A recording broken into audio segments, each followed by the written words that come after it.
cells are said to be in parallel if they have same potential difference.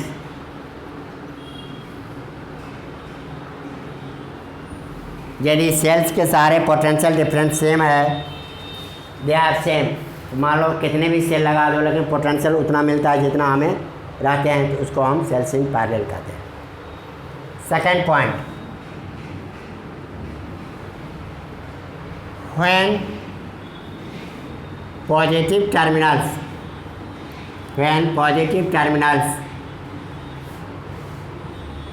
of all cells are joined at one point and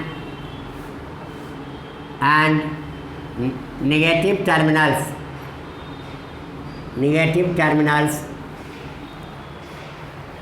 of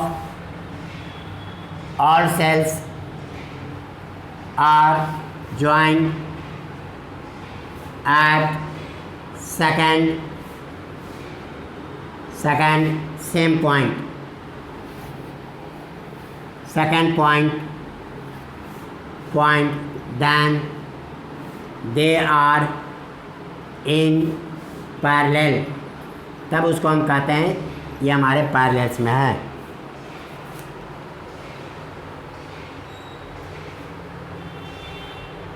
आए बात समझ में? Then they are in parallel, इसका मतलब हो गया, जैसे देख लो, एक सेल, दो, तीन सेल आपने बना दिया, तीनों का ये प्लस पार्ट है, इन सभी के प्लस को हमने एक पॉइंट पर जोड़ दिया और सभी के माइनस को हमने एक जगह जोड़ दिया। ये माइनस है, ये हमारा हो गया पैरेलल में। अब इसमें देख लो बेटा, यहाँ से यहाँ पहुँचना है, ए से बी पहुँचने के लिए कितने रास्ते हैं? मोर देन वन है। इस रास्ते से भी आप पहुँच सकते हो, इस रास्ते से भी, इस रास्ते से भी। तो देख लो, when third definition, cells are said to be in parallel if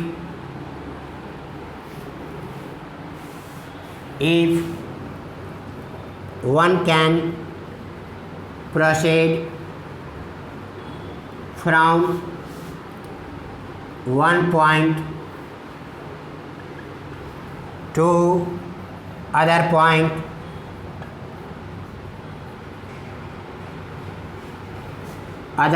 through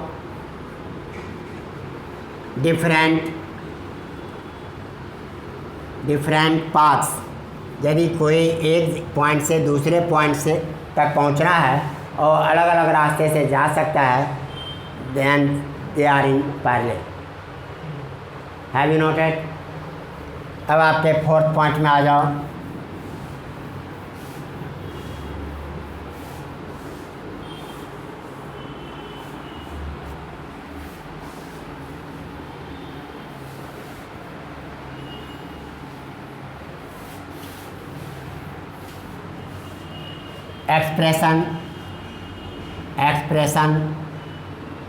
expression for electric current.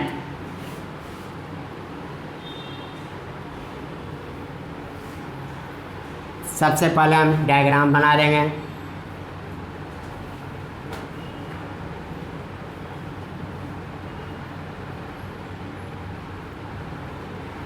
Plus minus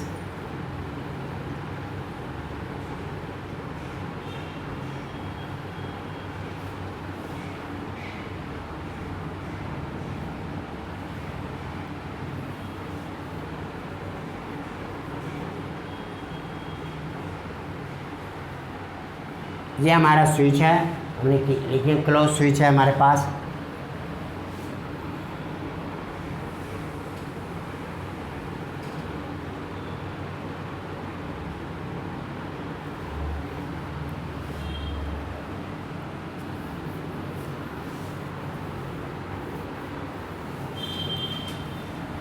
यहाँ लिख देते हैं n identical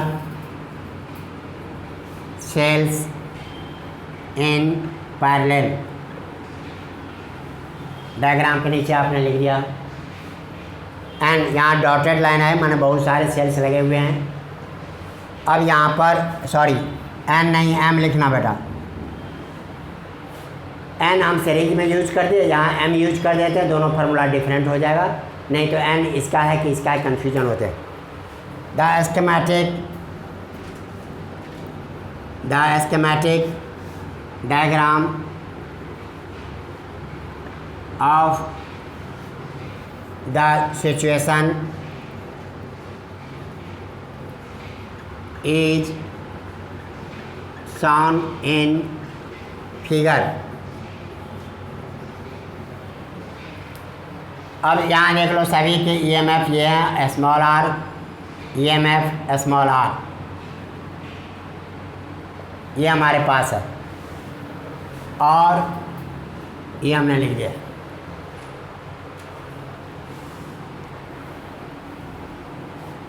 Let number of identical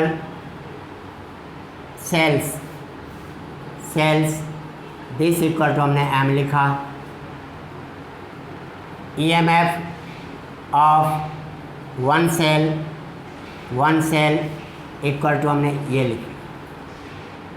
As cells are in parallel, therefore total EMF of the circuit this equal to this।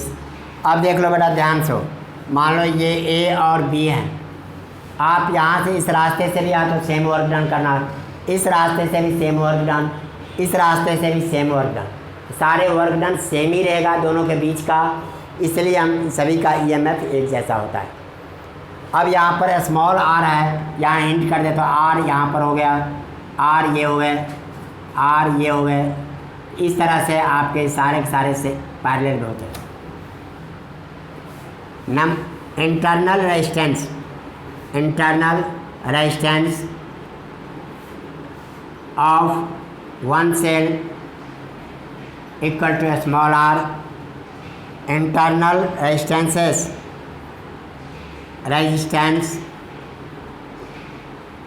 are in parallel, therefore total internal resistance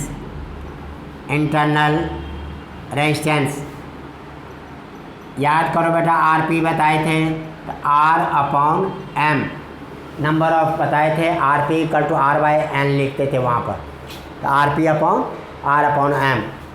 external resistance this equal to capital R, hence total resistance in circuit equal to R plus R/M। यहाँ देखो, okay. अब according to Ohm's law electric current equal to total EMF upon total resistance.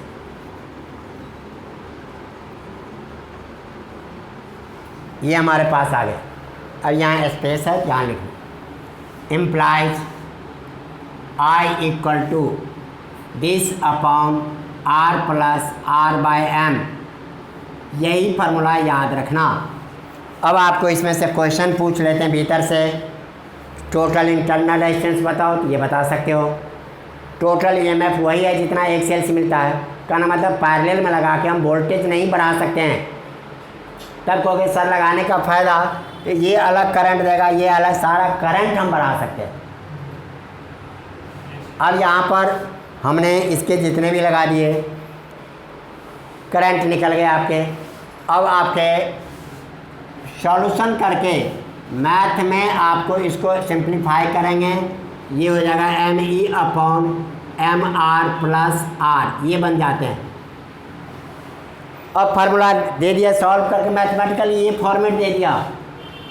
When cells are in parallel तो current obtained is this, नीचे choice दे दिया तो total EMF पहला choice ये डालेगा। बच्चे देखते ही देखते बस मार्क लगा दिया, दैट इज़ रॉन्ग। आपको फार्मूला यूज करना, थॉट पर ये ध्यान रखना। कैलकुलेशन में हम न्यूमेरिकल में इसको यूज कर लेते हैं। आए बात समझ में? अब यहाँ पर this is required expression, this is required expression,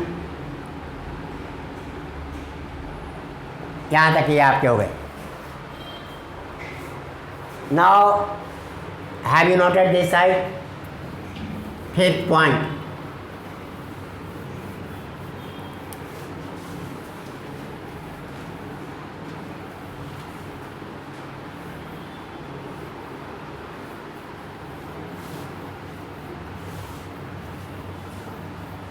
अब आपके फिफ्थ में आ जाओ स्पेशल केस।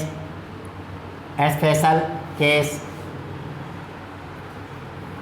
पहला, when R is very very greater than n R,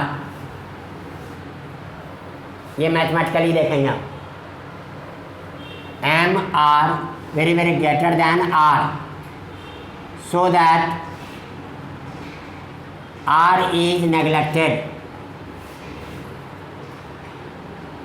then mathematically formula के आधार पर I equal to ME/MR,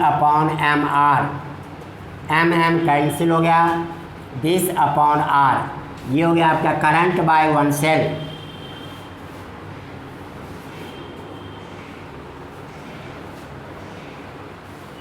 current by one cell के बराबर हो गया। So it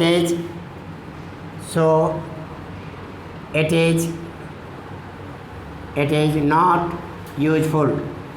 useful condition. इसलिए जब हम पैरेलल में लगाएंगे तो हम एक्सटर्नल रेजिस्टेंस को बहुत बड़ा नहीं रखेंगे। B, when MR very very great less than R, so that MR is neglected,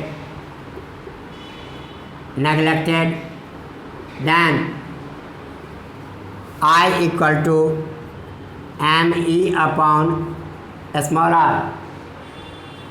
अब इस कंडीशन में आपके हो जाएंगे M into this by R, number of cells into current by one cell. अब आपके number of cells current by one cell, so it is useful condition.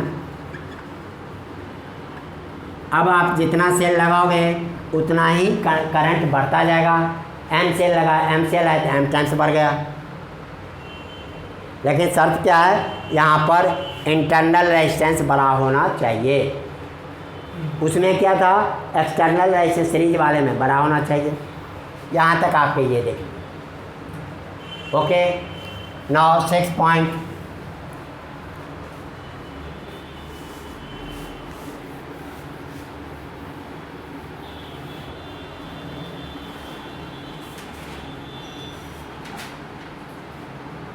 For identical different cells, यदि sales अलग अलग हैं, मान लो किसी का EMF E1 है, किसी का E2 E3, इस तरह से, इस कंडीशन में क्या हो जाएगा, पहला केस आपके इसमें ईएमएफ तो आपको कैलकुलेट करने पड़ जाते हैं, लेकिन इसमें आपका देख लो टोटल इंटरनल रेजिस्टेंस, ये केवल आप निकाल सकते हो। ये हो गया RP equal to R/1/R1 plus 1/R2 and so on, total internal 1/Rn bracket power -1। Current अलग अलग क्या क्या मिलेगा, total current this equal to I equal to पहला I1 E1/R1 E2/R2 and so on En/Rn। अलग अलग है, सबका अलग अलग करंट मिलेगा। टोटल करंट हम इस तरह सेट करते हैं। ईएमएफ का कैलकुलेशन यहाँ नहीं हो पाते हैं क्योंकि इसके अलग तरह से होते हैं। ओके।